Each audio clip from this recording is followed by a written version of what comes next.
for I dare not hope that he has improved in essentials. Oh no, Mr. Wickham. In essentials, I believe he is very much as he ever was.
Surely there is some misunderstanding, Lizzie. You may make your choice, Jane, but there is just enough goodness between them to make one good sort of man. And of late, it has been shifting about pretty much. Poor Mr. Darcy, with the knowledge of your ill opinion and having to relate such a thing of his sisters. And me, with no Jane to comfort me and tell me that I had not been so very weak and nonsensical as I knew I had. Now I've got some news for you all. There is no danger of Wickham's marrying Mary Payne. She has gone down to her uncle at Liverpool. Gone to stay. And Wickham is safe. And Mary Payne is safe. And how is Charlotte, Lizzie? She's very well, Mamma. And I suppose the Collinses often talk of having Longbourn when your father is dead. Oh, Mamma, it is hardly a subject that they could mention in front of me. Well, if they can be easy having an estate that was unlawfully their own, so much the better. I know I would be ashamed to have an estate that was only into me. For the 100th time, I hear the law entailment is not of my particular device. Oh, do let's walk to Meryton and see how everybody gets on. I will get back on. A letter for Miss Lydia. For me? Who could it be from? Carter? Pratt? Wickham? But Jane, ought I or ought I not to make our acquaintances in general understand Mr. Wickham's circumstances? What is your opinion? That it ought not to be attempted. The general prejudice against Mr. Darcy is so very violent, it would be the death of half the good people in Meryton to attempt to place him in an amiable light. I am not equal to it. Besides, he has not given me the liberty to speak of the circumstances concerning his sister. Mr. Wickham shall soon be gone, and presently it shall all be found out. Yes, I shall say nothing now. Oh, wonderful, glorious news! It should not be said, Papa, that the Miss Bennets cannot be at home half a day before they're again in pursuit of the officers. Oh, Lizzie. Oh, I'm glad you've come home, Lizzie. You saved me from the company of the silliest girls in England. Oh, Mamma! Mamma! Such news from Miss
squeamish youths. Papa, forgive me, but I must speak plainly. If you do not take the trouble of checking Lydia's present pursuits and exuberant spirits, her character will be fixed, and she will, at 16, be the most determined flirt who ever made herself and her family ridiculous. Do not make yourself uneasy, my love. Wherever you and Jane are known, you must be respected and valued, and you will not appear to less advantage for having a couple of, or may I say 3 very silly sisters. Oh, Mamma is beautiful. I must have it. Mine is my hand. Oh, it is so unfair. So have no peace and moral if Lydia does not go to Brighton. She shall never be easy until she has exposed herself in some public place or other. And we can never expect her to do so with so little expense or inconvenience to her families under the present circumstances. You, my dearest Lizzie, have your own journey for which to prepare. For your aunt and uncle Gardner will be arriving next month to begin your tour of the Lake District. However, I do believe there's been a slight change in plans, and you will only be going as far as Derbyshire, which is where your aunt grew up. And did not one of your young men also pass his childhood in Derbyshire? Oh, Papa, I hardly think Mr. Darcy could properly be called one of my young men. Mr. Darcy? Goodness, child, what an idea. No, I'm speaking of a far superior gentleman, a Mr. Wickham. Yes, Jane would then no longer be able to lord the misfortunes over you, for he would jilt you creditably. Papa. Jane, Just think of Derbyshire. You might meet someone interesting there. oh no, do not expect to meet anyone of interest. Unless, of course, it is your Mr. Bingley. Lizzie, please believe me when I tell you that I am no longer in love with him. I'm not. Jane? I do not believe you. Lizzie! I do not.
own expense.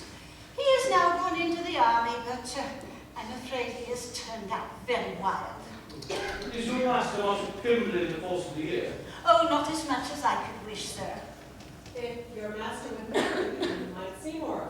Oh, yes, indeed. But I do not know when that will be. I do not know who is good enough for him. Well, it is very much to his credit, I am sure, that you should think so. I have never had a crossword from Mr. Darcy in my life, and I have known him since he was 4 years old. There are few people of whom so much can be said. You are lucky in having such a master. Oh, yes, indeed, sir. I know I am. He is the best landlord and the best master that ever lived. Not like some young men. Oh, I can't stand this.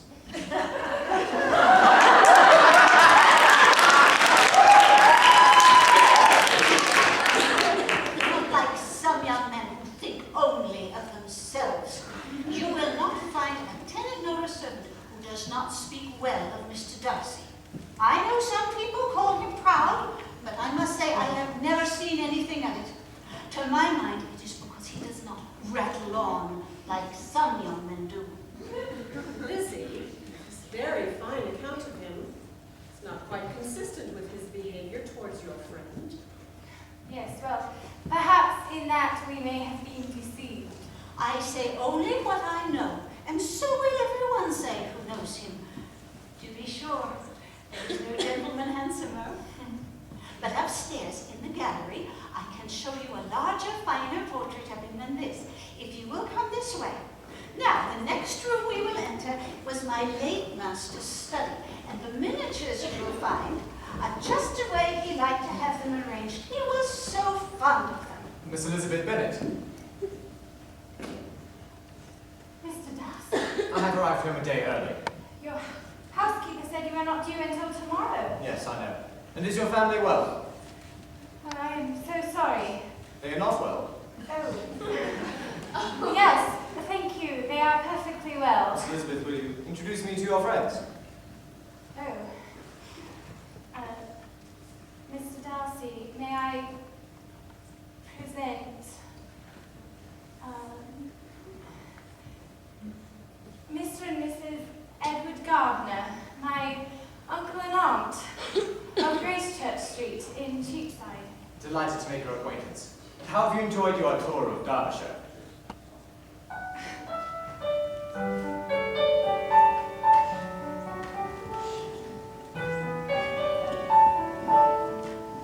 It has been a long time now since hatred has departed. Now the regard I feel for you is strengthened by my gratitude.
My brother speaks very highly of you. He does, he. And pray, Miss Eliza, are not the militia removed from Meryton? There must be a great loss to your family. Thank you, Caroline. And Miss Elizabeth, are all of your sisters presently at Longbourn? Yes, Mr. Bingley. They all are. Well, this has been delightful. Miss Elizabeth, may I escort you? Thank you.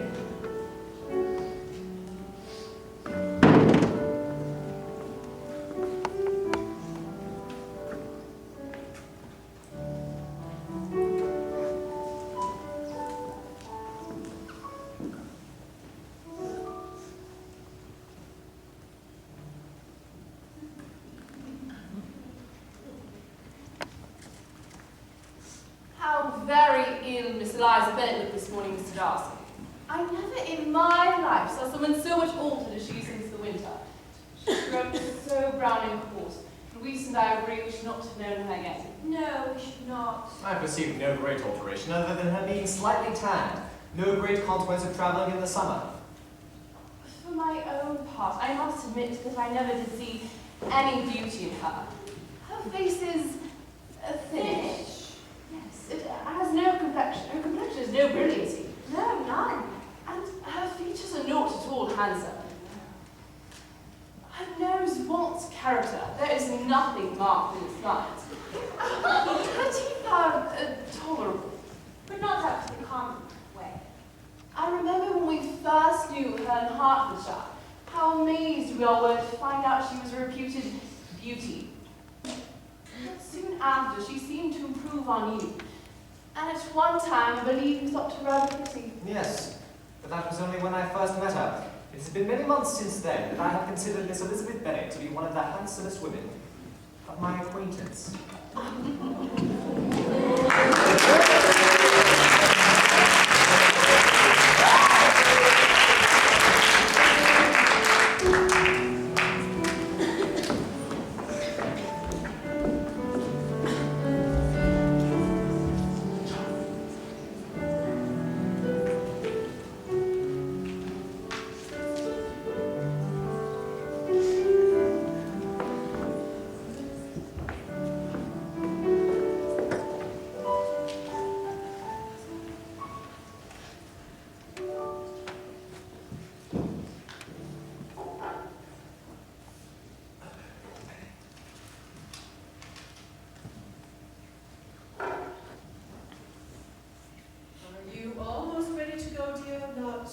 Preoccupied to walk with us. No, I will be with you shortly.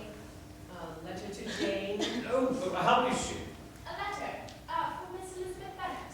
Thank you. This one is also for you, Miss Bennet. Thank you very much, Peggy. Jane. 2 letters from Jane. No wonder, for this one was delayed. Well, we will set out ahead of you, Lizzie, and leave you to read in peace. Thank you, you're very kind.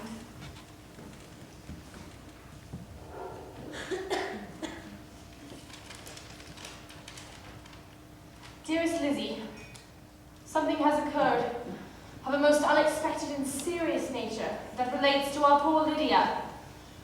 An express arrived at 12 last night, and the news it contained was a shock to all of us, except perhaps for Kitty.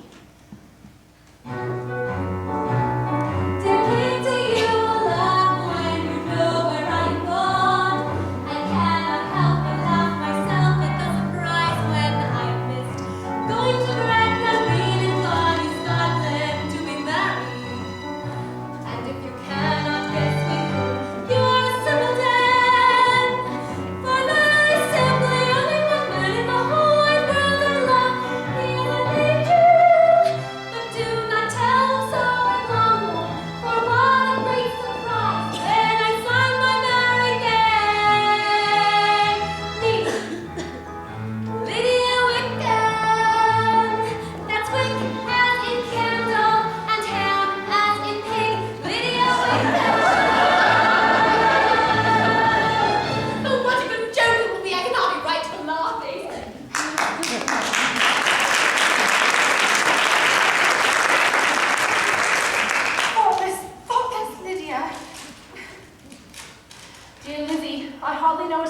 writing, but I have very bad news for you which cannot be delayed.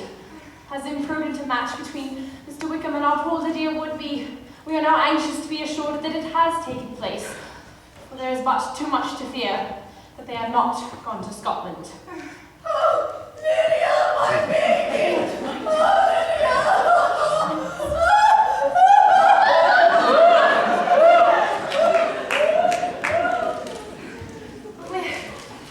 Where's my uncle?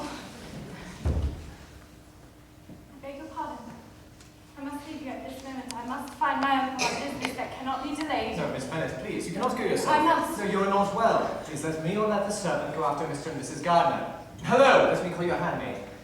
Is there nothing to take? A glass of wine, shall I get you one? No, I think I am quite well. I'm only distressed by some dreadful news which I've just received from home. It is so very dreadful, it cannot be concealed from anyone. My younger sister, Lydia, has eloped, has thrown herself into the power of Mr. Wickham. You know him too well to doubt the rest. She has no money, no connections, nothing that could tempt him. She's lost forever. I am grieved indeed. Grieved and shocked, but is it certain? Is it absolutely certain? Yes. Yes, they left Brighton together on Sunday night, and they were traced as far as London, but not beyond. They are certainly not gone to Scotland to be married. What has been done? What has been attempted to recover them? My father has gone to London to try to find them, and Jane has written to beg my uncle's immediate assistance, and I hope that we shall be off within half an hour. But what is to be done? I know very well that nothing can be done. How is such a man to be worked on? It is in every way hopeless. But when my eyes were open to his character, had I known what I ought, what I should have done, but I knew not. I was afraid of doing too much. Wretched mistake. Would that anything could be either said or done on my part that might offer consolation to such distress. But I will not torment you with vain wishes. This unfortunate affair will, I fear, prevent my sisters having the pleasure of seeing you at Pemberley tonight. Yes. Be so kind as to apologize to Miss Darcy for us. Say that urgent business calls us home immediately. Please, conceal the unhappy truth for as long as possible. I know that it cannot be long.